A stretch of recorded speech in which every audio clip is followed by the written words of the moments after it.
होत्या।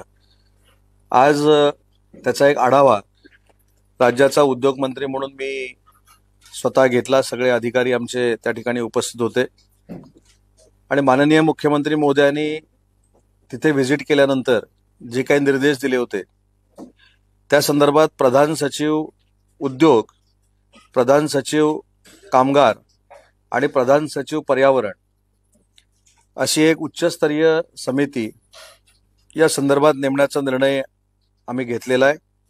3 आठवड्यामध्ये या परिसरातल्या ए कॅटेगरीच्या इंडस्ट्री, बी कॅटेगरीच्या इंडस्ट्री आणि सी कॅटेगरीच्या इंडस्ट्री याचा अहवाल 3 आठवड्यामध्ये शासनाला ते देतील। याच्यामध्ये ज्यांनी नियमाचं पालन केलेलं नाही, ज्यांनी अनधिकृत बांधकाम त्या ठिकाणी केलेलं आहे, ती देखील मोहीम ही परवापासूनच सुरू झालेली आहे। 2 वर्षापूर्वी इथल्या काही इंडस्ट्री बाहेर शिफ्ट करण्याच्या संदर्भामध्ये देखील MIDCचा ठराव झालेला होता 2022 मध्ये। 2022 एप्रिलला या संदर्भामध्ये जॉईंट सीओच्या अध्यक्षतेखाली एक कमिटी केली होती समन्वयक म्हणून, आणि त्याच्यानंतर ACSनी 2 मीटिंग घेतलेल्या होत्या, परंतु त्याच्यानंतर ही पूर्ण यंत्रणा ठप्प होती। त्या ठरावाची अंमलबजावणी करण्यासाठी आम्ही वर्षभरापूर्वीपासून सुरुवात केली। पाताळगंगा असेल, जांभवली असेल, या परिसरामध्ये या इंडस्ट्री शिफ्ट करत असताना जागा कुठे मिळेल का यासाठी ॲक्विजिशनची प्रोसिजर आम्ही पूर्ण केली आणि मुख्यमंत्री महोदयांनी सांगितल्या पद्धतीनं या जागा आम्ही आता अवेलेबल केलेल्या आहेत। आचारसंहितेमुळे काही गोष्टी थांबल्यात, परंतु निवडणूक आयोगाला देखील आज पत्र पाठवण्याचा आम्ही निर्णय घेतलाय की या जागांचं वाटप उद्योजकांना पाहिजे त्या ठिकाणी देण्याची परवानगी जर आम्हाला दिली तर परवा मुख्यमंत्री महोदयांनी जे निर्देश दिलेले आहेत त्याची अंमलबजावणी आम्हाला करता येईल।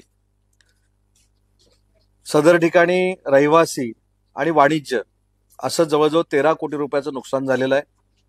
त्याच्यामध्ये 1,66,00,000 हे रहिवाशांचं नुकसान झालंय आणि 12 कोटी आणि वर काहीतरी हे वाणिज्य नुकसान झालेलं आहे।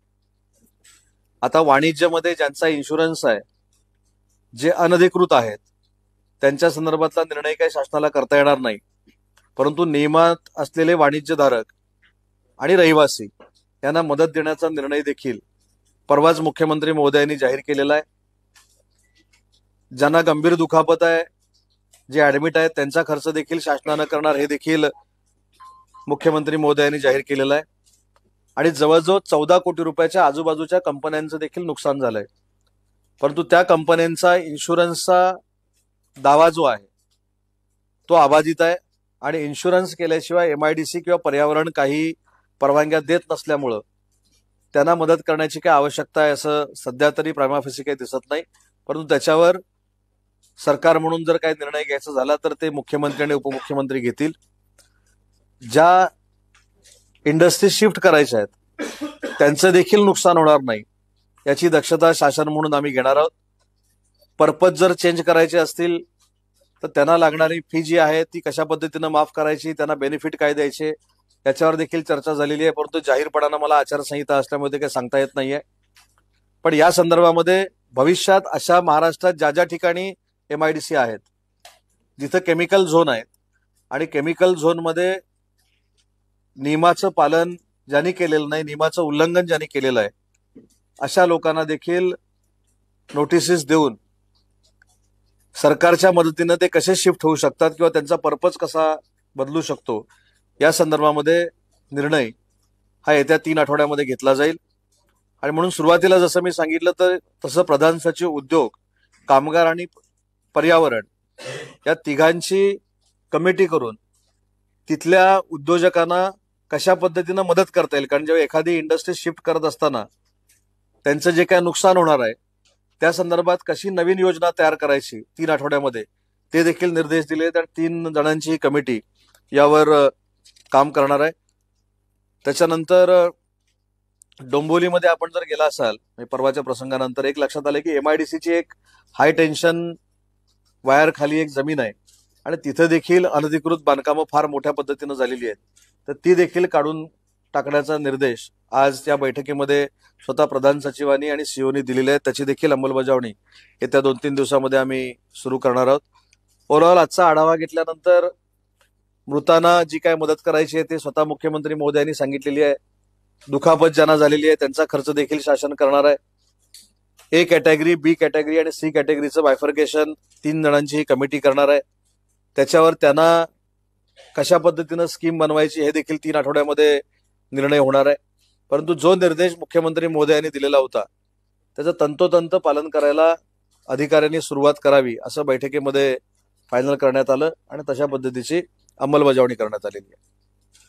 दुसरा एक महत्वाचा विषय होता की एक 2-3 दिवसापूर्वी महाराष्ट्र राज्याचे विरोधी पक्ष नेते यांनी उद्योगावर एक पत्रकार परिषद घेतली होती आणि त्याच्यामध्ये असं म्हटलं होतं की गेल नावाची जी कंपनी आहे ती महाराष्ट्र सोडून गेली.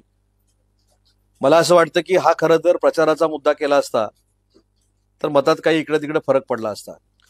परंतु गेल कंपनीचा परिपूर्ण प्रस्ताव महाराष्ट्र शासनाकडे आलेला नव्हता. 2022ला गेल कंपनीनं MIDC कडे जागा मागितलेली होती रत्नागिरीमध्ये. रत्नागिरीमध्ये जागा उपलब्ध नव्हती. ज्यावेळी जागा उपलब्ध झाली त्यावेळी गेल कंपनीनं आम्हाला स्पष्ट आमच्या अधिकाऱ्यांना असं सांगितलं की ही कंपनी आम्ही महाराष्ट्रामध्येच आणू इच्छितो, परंतु रिफायनरीच्या बाबतीमध्ये 2दा जे प्रसंग घडले, ज्या पद्धतीनं आंदोलनं झाली, ज्या पद्धतीनं पॉलिटिकली इंटरफेरन्स करून एकदा रिफायनरी करणं, परत रिफायनरी करायची नाही, परत रिफायनरीला जागा त्या सेंट्रल गव्हर्नमेंटला कळवण्यात आलं, तर या वादामध्ये गेल कंपनीला आम्हाला पडायचं नाही म्हणून तो निर्णय आमच्याकडे परिपूर्ण प्रस्ताव न देता त्यांनी त्यावेळीच घेतलेला होता.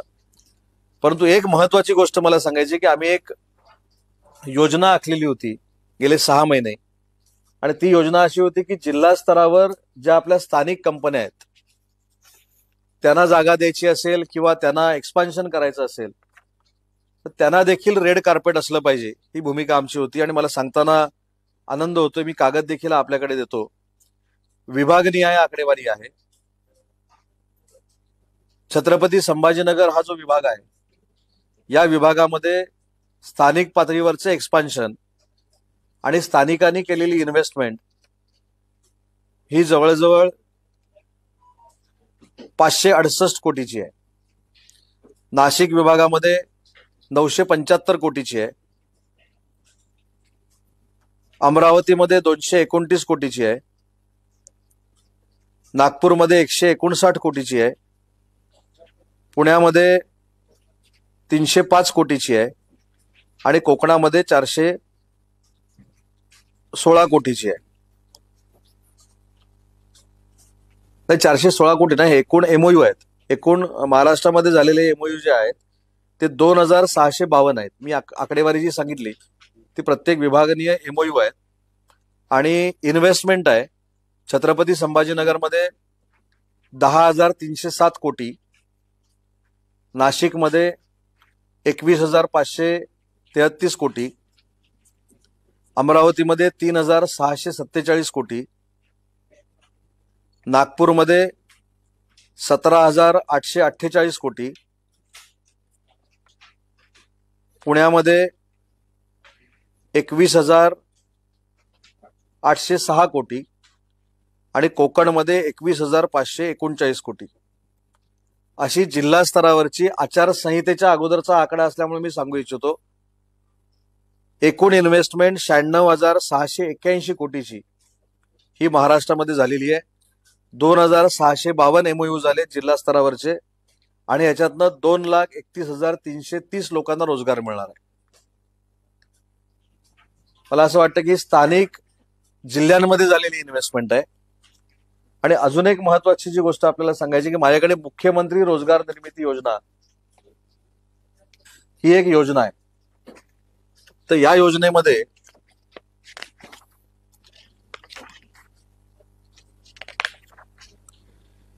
दोन 2019 आणि 20 आम्ही फक्त 1220 उद्योजक बनवले होते. आणि ही योजना चालवताना कोविडचं कारण सांगायची काही आवश्यकता नाही. ही ऑनलाईन योजना आहे, म्हणजे इथे बसून सुद्धा तुम्ही ऍप्लिकेशन करू शकता. हे काही फिजिकली जायची आवश्यकता नाही. 2021ला 4,912 उद्योजक बनले होते आणि 21-22ला 4,093 उद्योजक बनले होते. आता 19-20ला कोविडचा काही विषय नव्हता, 1220 होते. 20-21ला कोविडच्या अगोदर 4812 झाले होते. आणि म्हणून ऑनलाईन आहे, कोविडच्या कालावधीमध्ये 4093 झाले होते. ही 3 वर्षाची मी आकडेवारी सांगितली. आणि 2022-23ला 12336 आणि 23-24ला म्हणजे ह्या वर्षी 19800. 2 वर्षामध्ये 31000 उद्योजक हे स्वतःच्या पायावर उभे राहिले. ज्यावेळी आपण बेरोजगाराची टीका टिप्पणी करतो त्यावेळी हे तयार झालेले जिल्हा स्तरावरचे 2,31,000 रोजगार आणि आमच्या फॉर्मॅटमध्ये एक उद्योजक जर तयार झाला तर 7 जणांना रोजगार देतो असं आपण म्हणतो. पण म्हणजे 7 जणांना पण असं म्हणत नाही. जे 31,000च्या 31,000 उद्योजक झाले त्यांना रोजगार मिळाला आणि त्यांच्याकडे किमान 2 लोक जरी कामाला राहिली असं म्हटलं तरी जवळजवळ 62,000 लोकांना रोजगार मिळाला. म्हणजे जवळजवळ 90,000 लोकांना मुख्यमंत्री रोजगार निर्मिती योजनेतनं रोजगार मिळाला आणि 2 लाखाचा जिल्हा स्तरावरचा रोजगार मिळाला. त्याच्यावर मला एवढंच त्यांना सांगायचं की माहितीच्या अधिकारात हे देखील त्यांनी कागद घ्यावेत आणि गेलं ह्याचं खापर आमच्यावर फोडण्यापेक्षा आंदोलनाची पार्श्वभूमी कशा पद्धतीनं तयार करायची, विरोध कशा पद्धतीनं करायचा, कंपनीच्या CSR साठी कसं भांडायचं, हे स्वतः मी दक्षिण कोरियामध्ये गेल्यानंतर बघितलेलं आहे हुंदाई प्रकल्प आणताना. तर त्याच्यामध्ये मला कोणी काही सांगायला लावू नये. त्याच्यामुळे जे काय आरोप प्रत्यारोप शासन म्हणून केले गेले ते आज मी खोडून काढतोय. आणि फक्त डावोसच्या MOUची मी आकडेवारी अजून सांगितलेलीच नाही. डावोसला जे 3,72,000 कोटीचे MOU झाले आणि मुख्यमंत्री महोदय पुन्हा मुंबईत आल्यानंतर 2 लाख कोटीचे MOU झाले. त्याच्यामधनं जे एम्प्लॉयमेंट जनरेट होणार आहे ते अजून मी आकडा सांगितलेला नाही. ते 8-15 दिवसांना मी पूर्ण डावोसचं देखील नक्की कार्यवाही काय झालेली आहे हे तुमच्यासमोर आणि महाराष्ट्रासमोर मांडेल. परंतु अशा पद्धतीनं निगेटिव्हिटी क्रिएट करू नये. याचं कारण असं आहे की ज्यावेळी आम्ही उद्योजकांशी चर्चा करतो त्या उद्योजकांमध्ये हीच चर्चा असते की एवढं चांगल्या पॉलिसी उद्योग विभागाच्या असताना, MIDCच्या असताना अशा पद्धतीचा निगेटिव्ह नरेटिव्ह सेट करणं हे उद्योजकांच्या दृष्टीनं देखील घातक आहे आणि स्टेटच्या निमित्तानं देखील घातक आहे. मॅग्नेटिक महाराष्ट्र आपला ऑगस्ट किंवा सप्टेंबरच्या पहिल्या वीकमध्ये होतोय किंवा ऑगस्टच्या लास्ट वीकमध्ये होतोय. त्याच्या संदर्भातली घोषणा आजच मी करत नाही, परंतु मॅग्नेटिक महाराष्ट्र हा सगळ्यात मोठा होईल. सगळ्यात मोठी देशातली इन्व्हेस्टमेंट ही मुंबईमध्ये होईल. हा देखील उद्योगमंत्री या नात्याने मी आपल्याला विश्वास देतो. आणि मला देखील विरोधकांना एक विनंती करायची आहे की राजकारणासाठी राजकारण करण्यापेक्षा ज्या काही विधायक गोष्टी होत आहेत त्याचं समर्थन करण्याची भूमिका देखील विरोधकांनी घेतली पाहिजे. हीच माझी विनंती विरोधकांना आहे. कारण याचा परिणाम आपल्या इंडस्ट्रियल ग्रोथवर होतो आणि उद्योजक ह्याचा नक्की विचार करतात. त्याच्यामुळं आज खरंच मंत्रालयातल्या पत्रकार कक्षामध्ये पत्रकार परिषद चालू असल्यामुळे बाकी राजकीय मी काही बोलत नाही. परंतु जर अभ्यास करायचा झाला तर मग कुठच्या उद्योजकाच्या खाली कुणी जिलेटिन ठेवले ह्याच्यावरनं अभ्यास करावा लागेल. त्याच्यामुळे मला त्याच्यामध्ये टीकेमध्ये जायचं नाही. पण आज मला ही वास्तव आकडेवारी द्यायची आहे की MOU बाजूला ठेवून जिल्हा स्तरावर जे स्थानिक लोकांनी MOU केलेले आहे त्याच्यातनं जो रोजगार निर्मिती होणार आहे आणि मुख्यमंत्री रोजगार निर्मितीमधनं जी होणार आहे त्याची जर संख्या आपण बघायला गेलो तर आपण या 2 वर्षामध्ये जवळजवळ 2 ते 2.5 लाख लोकांना रोजगार देऊ शकतो. एवढ्या पद्धतीची कार्यवाही उद्योग विभागाकडनं केली गेलेली आहे.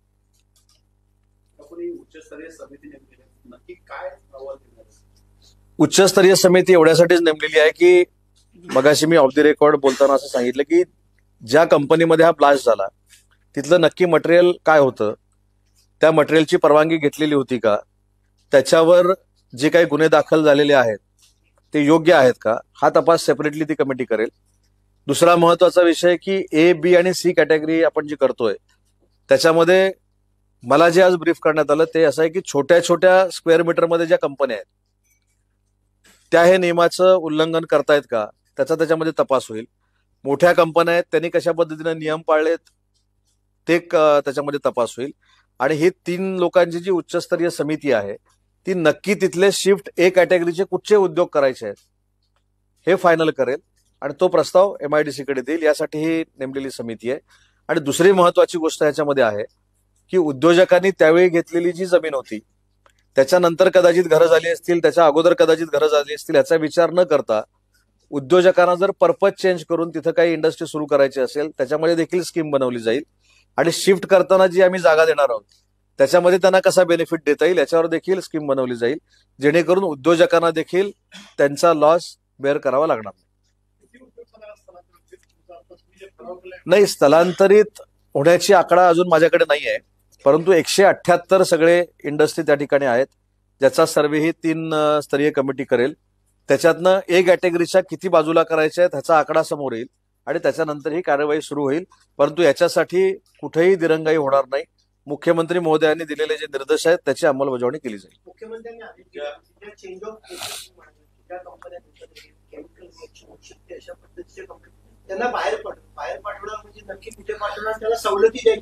नाही, सवलती देण्यासंदर्भात मी सांगितलं की आता त्यांचा लॉस होणार नाही अशा पद्धतीची स्कीम तातडीनं बनवली जाईल.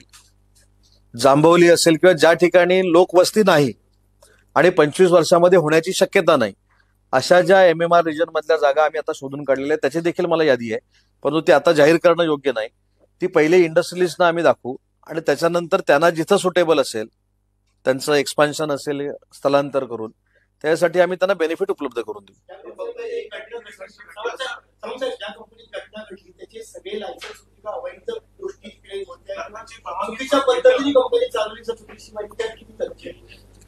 याच्यामध्ये ती जी कंपनी होती त्याला शिफ्ट वाईज चालणारी कंपनी होती. ज्यावेळी प्रोडक्शन तयार करायचंय त्यावेळी ती कंपनी चालू व्हायची आणि ती बंद व्हायची. आता त्याच्यामध्ये हायड्रोजन पेरॉक्साईड सारखं जे काही आणलं गेलं रसायन ते त्याला परवानगी होती का ते देखील माहिती सुरू आहे. त्यांच्यावर ऑलरेडी सदोष मनुष्यवधाचा गुन्हा देखील दाखल झालेला आहे. त्याच्यामध्ये इन्व्हेस्टिगेशन होईल. आज सगळ्याच गोष्टी पत्रकार परिषदेमध्ये सांगणं योग्य नाही, परंतु कोणालाही स्पेअर केलं जाणार नाही, कोणालाही पाठीशी घातलं जाणार नाही. आणि हा फक्त मुद्दा जो आहे तो डोंबिवलीपुरता मर्यादित आता राहिलेला नाही. जिथं जिथं अशा पद्धतीच्या इंडस्ट्री आहेत आणि म्हणून आपण ABC कॅटेगरी करतोय. ए म्हणजे अतिसंवेदनशील, लोकांना त्रास होणाऱ्या, नियम न पाळलेल्या ज्या कंपन्या आहेत ज्याच्यामुळे ह्या गोष्टी घडू शकतात अशा कंपन्या आपण शिफ्ट करणार आहोत. त्या ठिकाणी अजून अशा काही कंपन्या आहेत, केमिकल कंपन्या आहेत ज्याच्या रिएक्शनमुळे काही त्रास होत नाही. उदाहरणार्थ तिथे आता आपल्या खाण्यातला कलर बनवण्याची देखील कंपनी आहे, तर ती आता शिफ्ट करायची का, तर त्याच्यावर देखील ही कंपनी अभ्यास करेल. त्यामुळे नाहक कोणाला त्रास द्यायचा आहे म्हणून शिफ्टिंगचा पर्याय आणलेला नाही, तर तिथल्या सभोवतालच्या रहिवासी वस्तीला त्रास होऊ नये. कारण परवाचा स्फोट झाल्यानंतर 2-2 किलोमीटर पर्यंतच्या काचा फुटलेल्या आहेत, त्याच्यामध्ये देखील काही लोक जखमी झालेली आहेत. आणि म्हणून आपण निर्णय घेतोय. याच्यामध्ये कुठेही इंडस्ट्रीला अडचणीत आणावं हा शासनाचा हेतू नाही. आणि म्हणून सांगितलं की ज्या कंपन्या शिफ्ट करण्याची गरज भासेल त्यांच्या मागे देखील शासन पूर्णतः उभं राहील. त्यातल्या जखमींना आणि काही मृतांना अजूनपर्यंत त्यांची काही त्यावेळी देणी मिळालेली, त्यावेळी जवळपास 500 घरांचे खाता फुटले होते, त्यांची अजून काही झालेली नाही. विषय तुम्ही सांगितलं कंपन्या स्थलांतरित करणार आहे, पण बफर झोन मध्ये किंवा इंडस्ट्रियल झोन मध्ये जी घरं आहेत किंवा बिल्डिंग बांधलेले इलिगल परिस्थिती त्याच्याबाबत काय नाही. याच्यामध्ये दोन पार्टमध्ये आपल्याला काम करावं लागेल. सध्या आपण इंडस्ट्रीसाठी काम करतोय. रहिवाशांच्या ज्या काही अडीअडचणी आहेत त्या मी स्वतः स्पॉटवर जाऊन त्या ऐकून घेतलेल्या आहेत. कारण स्फोट झाल्यानंतर दुसऱ्या तासाला मी पहिल्या तासामध्ये तिथे स्वतः खासदार साहेब श्रीकांत शिंदे उपस्थित होते, त्याच्यानंतर मी उपस्थित होतो. त्याच्यामुळे रहिवाशांच्या बाबतीमध्ये ज्या काही अडचणी आहेत किंवा रहिवाशांच्या बाबतीतल्या ज्या काही नियमबाह्य आहेत किंवा शंका कुशंका त्याचा सर्वे हा तिथल्या महानगरपालिकेला करावा लागेल. आज इंडस्ट्री म्हणून मला जे अधिकार आहे उद्योग मंत्री म्हणून त्याची मी बैठक घेतलेली आहे. माझ्या बैठकीला जे कोण अधिकारी उपस्थित होते त्यांना हे इन्स्ट्रक्शन दिलेले आहेत. म्हणून मला असं वाटतं की प्रायोरिटी A, B आणि C कॅटेगरी करणं ही प्रायोरिटी आहे. बफर झोन हा आता जर 1965 आहे, तर बफर झोन मध्ये देखील परमिशन आहे. मग हा मुद्दा आता फक्त इंडस्ट्री बाबतीत गेला का? त्याने मी काय सांगितलं, पहिले रहिवाशांची जी मागणी आहे किंवा रहिवाशांना जो त्रास झालाय त्या त्रासातनं त्यांना बाहेर काढणं ही पहिली प्रायोरिटी आहे. आणि बफर झोन मध्ये कोणी परवानग्या दिल्या, काय दिल्या याची चौकशी करू ना, ती चौकशी देखील करू. परंतु पहिली प्राधान्यक्रम आपण आता ह्या सगळ्या गोष्टीला दिला पाहिजे.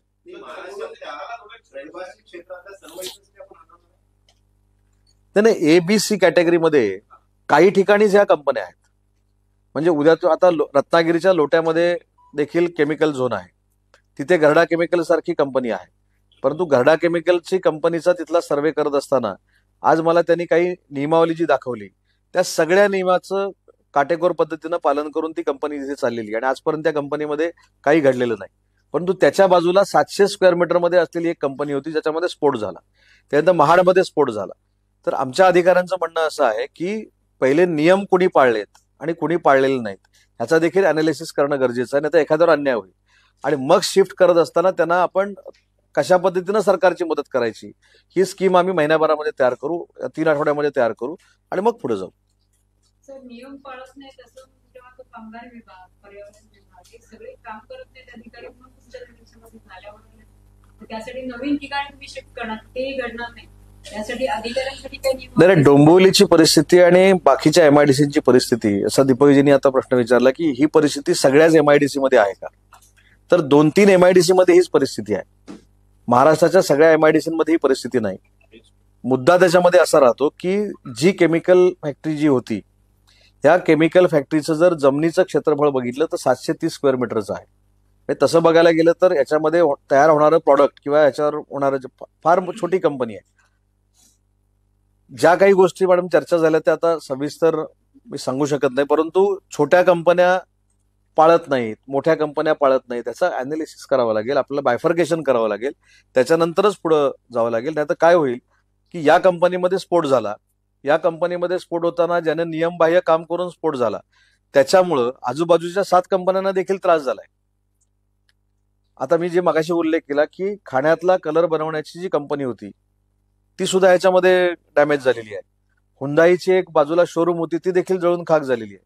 त्याच्यामुळं अशा कंपनीमध्ये नियमबाह्य काय झालंय का हे तर शोधून काढतीलच, आणि पुढं होणार नाही म्हणून कोण नियमबाह्य करतंय का ते देखील शोधून काढतील. अशा केमिकल कंपनी तुम्ही शिफ्ट करताय वेगवेगळ्या ठिकाणी, तिथे पुन्हा वस्ती बनते अनधिकृत आणि पुन्हा अशा प्रकार होतात. तर अशा ठिकाणी वस्ती बनू नये म्हणून काही नियमावली काढतात. आज ही देखील इन्फॉर्मल चर्चा झाली.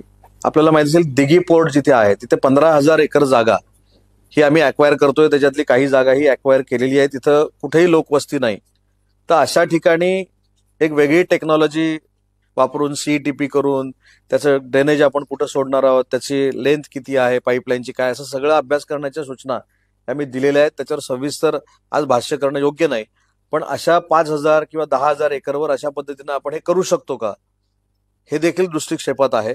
आणि ती जागा जर पर्यावरणने आम्हाला फायनल करून सांगितले की इथनं बाकी सगळे जे प्लांट बिंड होऊ शकतात तर त्याचा देखील आम्ही विचार करू. हाय टेन्शन वायर खाली असणाऱ्या असं सांगितलं, त्यांचं कोणत्या स्कीम खाली पुनर्वसन करतात? नाही, पुनर्वसन नाही म्हटलं मी. एक एमआयडीसीची जागा आहे त्याच्यावरनं हाय टेन्शन वायर जाते, त्याच्या खाली जी अनधिकृत बांधकामं आहेत त्या पाडण्याच्या सूचना मी दिलेल्या आहेत. 1-2 अंबरनाथ, ऍडिशनल अंबरनाथ, जांभिवली. सर, ते जरंडेश्वर कारखान्याच्या घोटाळ्यासंदर्भात राज्य सरकारने पुन्हा चौकशी सुरू केली असल्याची माहिती मिळते आहे. म्हणजे आता इलेक्शन संपले आणि अजित पवार यांना पुन्हा एकदा नाही, मला सध्या डोंबिवलीचीच माहिती आहे. एकत्र माहिती पडते निलेश राणे छगन भुजबळांवरती आपली जोरदार टीका केली, किती दिवस त्यांचं आम्ही ऐकायचं नाही, मी याचं उत्तर देऊ शकतो, पण ह्याचं उत्तर दिलं तर परत मी इथं मंत्रालयाच्या कक्षामध्ये राजकीय उत्तर देतो असं म्हणतो. विषय महत्वाचा, कारण माहिती इंटॅक्ट आहे असं सांगतात. नाही, महत्वाचं असेल देतो ना उत्तर. छगन भुजबळांवरती टीका करतात, निलेश राणे टीका करतात आणि म्हणतात किती दिवस आम्ही चेष्टतेमुळे आम्ही सांगतो. नाही, भुजबळ साहेबांनी भाषणामध्ये काय बोलले हे मी काय ऐकलेलं नाही आणि ट्विट पण बघितलेलं नाही. ते ट्विट बघतो, भाषण ऐकतो आणि मग प्रतिक्रिया देतो.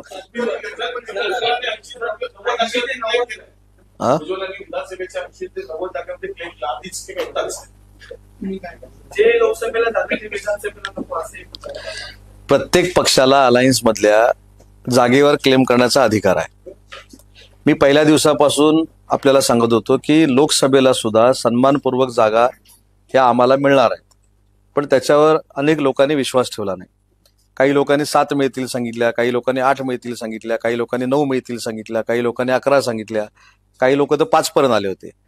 मग त्यावेळी आम्ही आता 15 जागा घेतल्या. 15 जागा सन्मानपूर्वक का, तर 13 आमच्या सोबत आलेले जे खासदार होते त्यांना तर जागा मिळाल्याच, आणि ऍडिशनल 2 जागा मिळाल्या.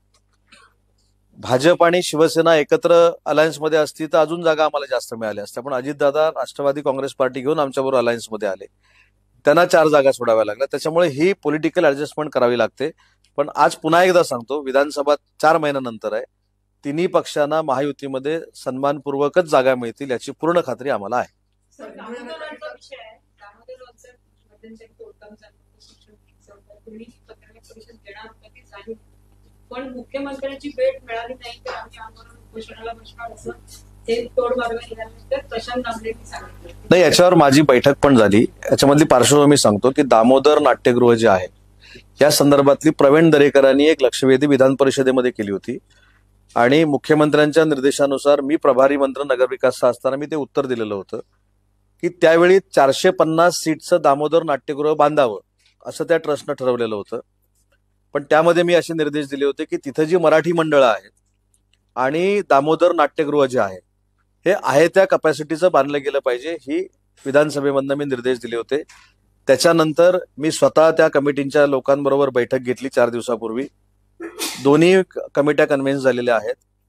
जर ॲग्रीमेंट करून दिलं की आम्ही 752 कॅपॅसिटीचं नाट्यगृह बांधणार आहोत तर सहकारी मराठी मंडळ जे आहे त्यांना देखील मान्य आहे आणि सहकारी मराठी मंडळ जे आहे त्यांना रिहर्सलसाठी 700 स्क्वेअर मीटरची जागा सोशल वेलफेअर जी काही ट्रस्ट आहे त्यांची दामोदर हॉल जी चालवते ते देखील द्यायला तयार आहेत. 4 तारखेनंतर पुन्हा एकदा आमची बैठक होईल आणि 100% दामोदर हॉल ज्या कॅपॅसिटीचा आहे त्याच कॅपॅसिटीचा मुंबईकरांना पुन्हा मराठी प्रेक्षकांना मिळेल. सर, महायुतीमध्ये आहात, नाना पटोलेंनी आज तुमचे उपमुख्यमंत्री आणि राज्याचे गृहमंत्री देवेंद्र फडणवीस यांचा राजीनामा मागितलेला आहे. पुण्याचं प्रकरण हाताळण्यास देवेंद्र फडणवीस अपयशी ठरले आणि यासाठी राजीनामा मागतायत. मंत्रिमंडळातला सहकारी म्हणून तुमची काय प्रतिक्रिया? नाही, मंत्रिमंडळातला सहकारी म्हणून माझी प्रतिक्रिया हीच आहे की 4 तारखेनंतर त्यांचं कोण ऐकून घेणार नाही. 4 तारखेनंतरच्या स्टेटमेंटला काही किंमत राहणार नाही. मग कोणावर टीका करायची? तर देवेंद्रजींवर टीका केल्यानंतर तुमच्या मार्फत चांगल्या पद्धतीची प्रसिद्धी मिळू शकते, म्हणून हा काटाटोप नाना पटोलेंनी चालवलेला आहे. कारवाई करा अशी मागणी आशिष शेलार, प्रवीण दरेकर सातत्याने करत आहेत. कोणावर? गजानन कीर्तिकारांवरती महायुतीचा नियम पाळला नाही, कारवाई केली जाण्याची शक्यता आहे की 4 तारखेपर्यंत भेटेल. या संदर्भामध्ये मुख्यमंत्री महोदयांनी जी सिस्टीम असते त्या पद्धतीचा अहवाल मागवलेला असेल. तो अहवाल मुख्यमंत्री महोदयांकडे येईल. ते शिवसेनेचे मुख्य नेते आहेत, शिवसेना पक्षाचे ते सर्वेसर्व आहेत, त्याच्यामुळे तो निर्णय मुख्यमंत्री महोदय घेतील आणि पूर्ण विचारांती घेतील. सर, राज ठाकरेंनी महायुतीला बिनशर्त पाठिंबा दिला होता, मात्र पदवीधरसाठी पदवीधरसाठी पानसेंचं नाव मनसेने जाहीर केलं आहे. आता महायुती मनसेला मदत करणार. अविनाश जाधव यांचं असं म्हणणं आहे की इस्रोसाठी आम्ही काय करतो.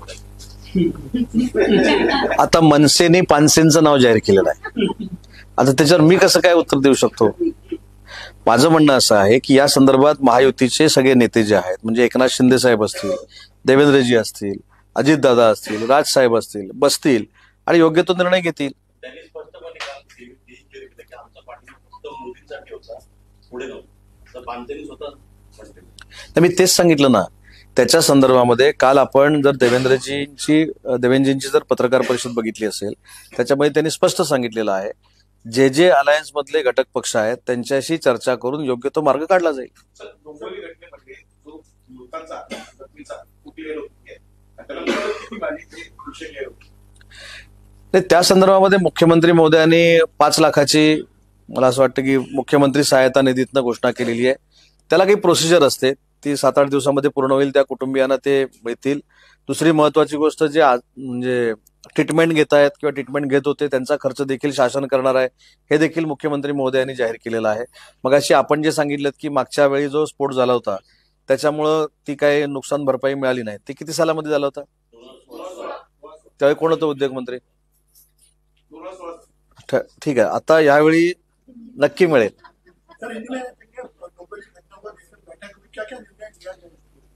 डोंबिवली के बारे में एक कमेटी गठित की है, उसमें उसके चेयरमैन प्रधान सचिव इंडस्ट्री रहेंगे, उसमें प्रधान सचिव पर्यावरण और प्रधान सचिव कामगार, ये तीनों मिलके ये काम करेंगे. ए कैटेगरी, बी कैटेगरी और सी कैटेगरी, इसका बाइफर्केशन होगा. ए कैटेगरी में जो शिफ्ट करने वाले इंडस्ट्रियलिस्ट है उनको हम नोटिस भेजेंगे, लेकिन उनका नुकसान नहीं होगा ये भी फाइनली हमने तय किया है, क्योंकि इंडस्ट्रियलिस्ट के पीछे सरकार ने खड़ा रहना चाहिए, उसका भी हमने फाइनलाइजेशन किया है। मेरे ख्याल से 15 दिन में ये सब अहवाल हमारे पास आएगा और उसके बाद फाइनल किया जाएगा कौन सा जो इंडस्ट्री है हम शिफ्ट करने वाले।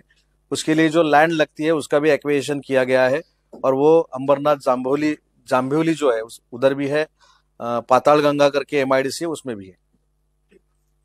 सर एक प्रश्न असा आहे, दादांनी वक्तव्य केलं की जो अल्पसंख्याक समूह होता तो ठाकरेपासून लांब होता, मात्र तो आता जवळ आला, त्यामुळे राजकीय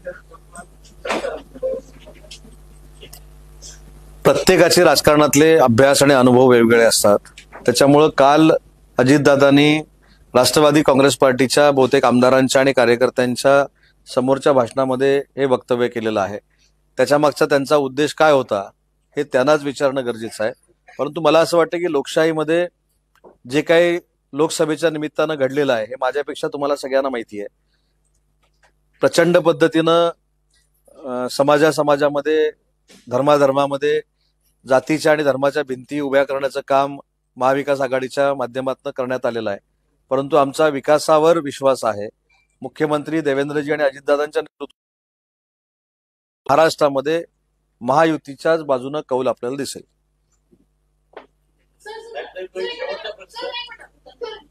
प्रकरणामध्ये कोर्शेगाडीतून 2 मुलं उतरली होती असा दावा नाना पटोले यांनी केला। त्यांनी म्हटलंय की दुसरा मुलगा कोणाचा होता त्याला त्याची ओळख का दाखवतात पोलीस, असं संशय त्यांनी या एकूण प्रकरणावर व्यक्त केला। नाही, त्याच्यामध्ये ज्यांच्यावर कडक कारवाई करायची आहे त्या शासनानं करण्याचा निर्णय घेतलाय। स्वतः गृहमंत्री देवेंद्रजी त्या ठिकाणी गेले। मला असं वाटतं की ही देखील घटना महत्वाची आहे की तिथलं वातावरण लक्षात आल्यानंतर राज्याचे उपमुख्यमंत्री गृहमंत्री त्या ठिकाणी जातात, मीटिंग घेतात, CP ऑफिसमधूनच प्रेस कॉन्फरन्स घेतात। हे आजपर्यंतच्या कुठच्या गृहमंत्र्यांनी आजपर्यंत केलेलं नव्हतं। दुसरी महत्वाची गोष्ट आहे की इन्व्हेस्टिगेशन सुरू आहे। ब्लड सॅम्पल बदलल्यापर्यंत आता इन्व्हेस्टिगेशन गेलेलं आहे, त्याच्या पुढे देखील चौकशी सुरू आहे। त्याच्यात जे कोण असतील ते त्याच्यामध्ये अटक होतील। परंतु एक मला हा प्रश्न विचारला म्हणून खुलासा करायचा आहे। परवा कोणीतरी एका महाभागानं पुण्यातनं सांगितलं की मी बिल्डरला भेटायला निघालोय आणि ट्विट केलं। मी होतो कुठे, ती लिंक डोंबिवलीशी आहे म्हणून सांगतो की मी रत्नागिरीचा पूर्ण विकास कामांचा आढावा घेऊन ज्यावेळी मला हे कळलं ते मी 2:30 वाजता की 3 वाजता डोंबिवलीला पोहोचलो आणि 3 वाजता ट्विट बघितलं की मी उद्योगमंत्री बिल्डरला वाचवण्यासाठी या प्रकरणात पुण्याला जातोय। मला असं वाटतं की प्रसिद्धी घ्यावी, पण एवढी पण खोटी प्रसिद्धी घेऊ नये। काही पहिल्या टर्मचे आमदार आहेत, त्यांना मला विनंती करायची आहे की ते चांगलं काम करत असतील त्याची पोचपावती लोक त्यांना नक्की देतील, परंतु एखाद्यावर शिंतोडे उडवून स्वतःला मोठं करण्याची जी काही पद्धत सुरू झालेली आहे ही बंद करावी। मी त्यावेळी काही तिकडे कुठं पुण्याला पण नव्हतो, डोंबिवलीमध्ये होतो आणि त्यावेळी देखील ट्विट झालं। म्हणजे मला सांगण्याचा उद्देश आहे की काँग्रेसचे नाना पटोले साहेब हे जेव्हा सांगतात तेव्हा त्यांनी आपल्या आमदारांना पण सांगितलं पाहिजे की प्रसिद्धीच्या झोतात येत असताना असं खोटं नाटक तर करू नका। सर, जर्नेश्वर कारखान्याची चौकशी राज्य सरकारने सुरू केली असल्याची माहिती मिळते आहे, कारण आता निवडणुका संपल्या तर अजित पवार यांच्या संदर्भात नाही, ही माहिती तुम्हाला मिळालेली आहे, पण मला सध्या डोंबिवलीचीच माहिती असल्यामुळं